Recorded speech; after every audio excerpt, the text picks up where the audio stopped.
transmettre les gestes des ouvrières, évoquer les bruits des machines, suggérer les odeurs bienvenues dans cette conserverie des années 30. En ruine, l'ancienne usine, classée monument historique, a été restaurée dans son état d'origine. Il n'existe que 3 sites de ce genre en Europe, au Portugal, en Norvège et à Loctudie. 12 à 15 000 personnes passent ici chaque année. La condition des femmes est vraiment mise en valeur là.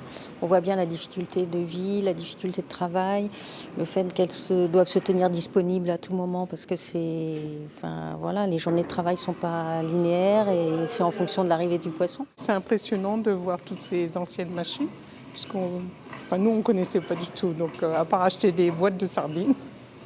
Petit mais très intéressant. Il faut changer un peu des grands musées, des choses comme ça. Les petits comme ça, c'est la vie de tous les jours. C'est ça qui est sympa. Sardines et maquereaux sont pesés, étêtés, parés, saumurés. Les boîtes sont serties et stérilisées. Une 50aine de femmes et quelques filles travaillaient ici pour 4 à 5 hommes.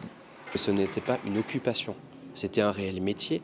Comme les hommes étaient en mer, les femmes étaient aux conserveries. Et elles avaient un grand rôle à jouer pour produire des boîtes de conserve, ça c'est évident. Parce que le poisson frais, c'est bien beau, mais il faut le travailler derrière.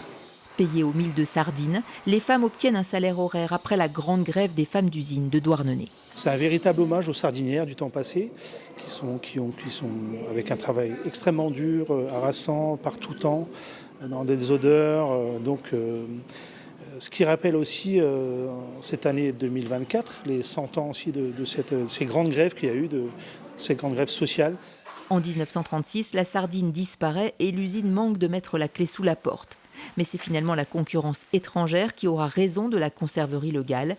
Elle ferme définitivement en 1955 avant de renaître de ses cendres pour faire vivre ce patrimoine.